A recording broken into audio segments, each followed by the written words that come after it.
Hello दोस्तों, आज हमें बहुत भूख लगी है। आज हमारा यार गुजराती આજે અમારો ઉપવાસ છે, તો અમને લાગી હતી ભૂખ, તો મારા સાસુ મોમ જઈને અમારા માટે બધું ફરાળનો સામાન લાવ્યા છે, તો અમે એની તૈયારી કરીએ છીએ। તો શક્કરિયા બાફીએ છીએ અને મોરૈયું બનાવીએ છીએ અને થોડા મરચાં પણ અમે કાઢ્યા છે।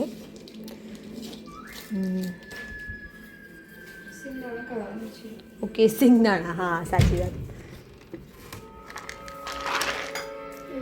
ના છે ને, બીજા હું ડબ્બામાંથી કાઢું।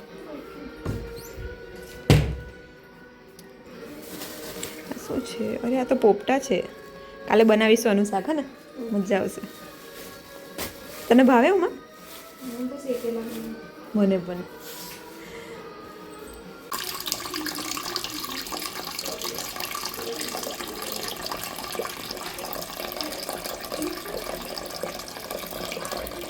આટલું પાણી બહુ છે ને, હે ને?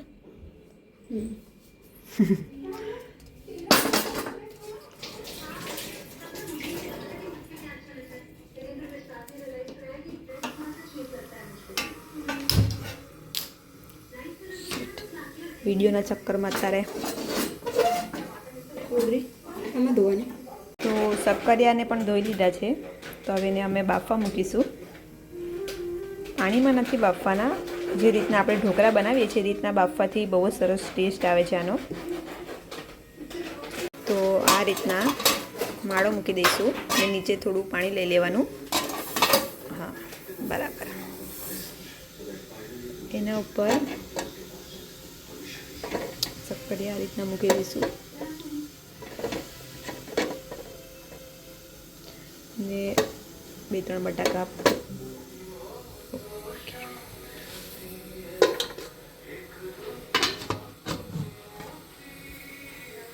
પહેલાં મૂકી દીધું, પણ પછી મારી નણંદ એમ કહે છે કે થોડું કાપી કાઢો તો ફટાફટ બફાઈ જશે અને છોલવામાં પણ આસાની રહેશે। તો તમે પણ આ રીતના જ બાફજો। આ બધું મારા માટે બહુ જ નવું છે, એટલે શું બોલું શું કરું કંઈ સમજ નથી પડતી, પણ ધીરે ધીરે શીખી લઈશું। મોટિવેશન આપજો પ્લીઝ, હા। તો આ રીતના કરવાથી વહેલા બફાઈ જશે। ચાલો જોઈએ। ને એક બાજુ અમે મોરૈયાની પણ તૈયારી કરી દીધી છે।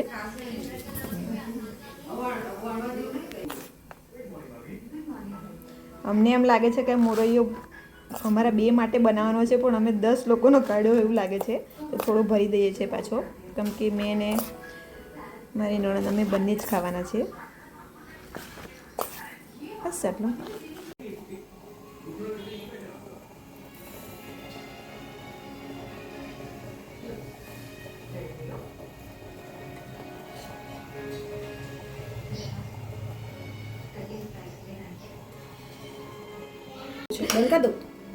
તો મોરૈયું બનાવતા પહેલાં અમે થોડા મરચાં શેકી લઈએ, સરસ મજાના, મજા આવશે। થોડા હલાવવાને, એક બાજુ મારી ચા પણ થોડી ઉકળી ગઈ છે, તો જ્યાં સુધીને મોરૈયું બને ત્યાં સુધીને હું ચાને એન્જોય કરી લઉં છું। આજુ મારી નણંદ પેલી ભાગે છે। અરે હલાવ, બળી જશે।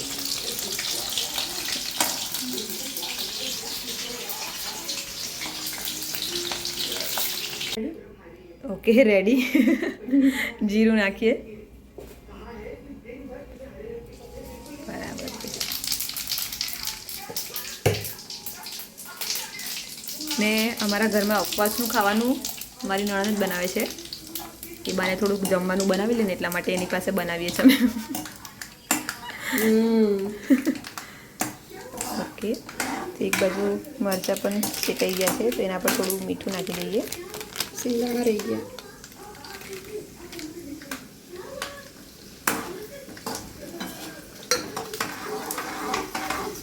થોડું આ રીતના મિક્સ કરીએ તો થોડું મસાલેદાર લાગશે। ઓકે, ચટકે છે, ઉલટું હશે ને, નાખી દે। આજે કેટલી ભાગે છે,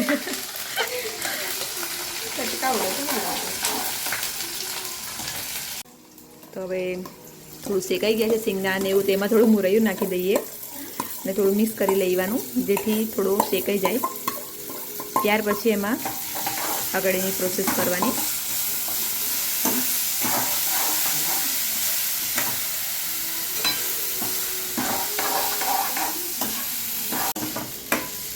થોડી શેકાઈ જાય ને પછી પાણી નાખે બરાબર.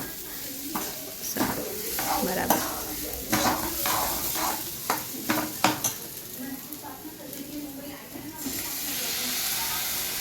આ રીતના પાણી નાખીને પછી એને થોડું બફાવા દઈશું.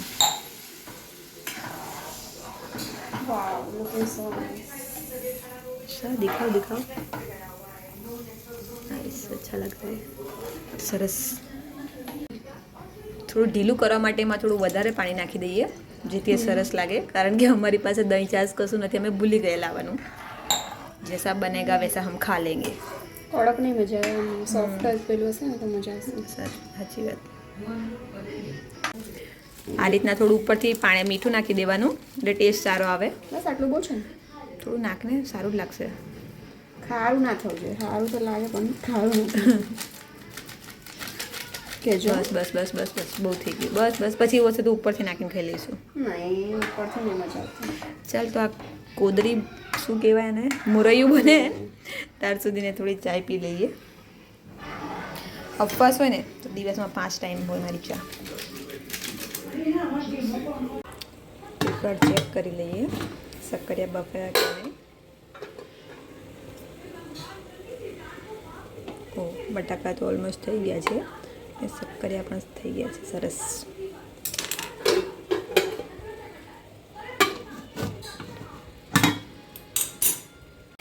ચલો જોઈ લે એકવાર. ઓકે,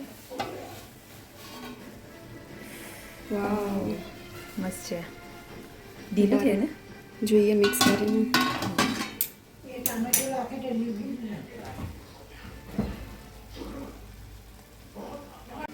તો ચેક કરી લઈએ. થોડું પાણી રેડું છે. ના, પછી એકદમ ઢીલી મજા આવે. ઓકે, આવું જ મજા આવશે. સારું.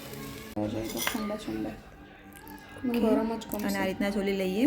ગરમ ગરમ છોલવામાં તો બહુ જ દાજી છે, પણ ફટાફટ છોલીએ તો.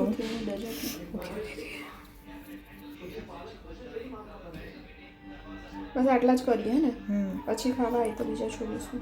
બસ. ઓકે ઓકે, ચાલો. છોડવા તો ફાઇનલી અમારો મોરૈયોને ફરાર તૈયાર છે. મીઠું તો લાયા જ નહીં. આવી રહ્યું મીઠું.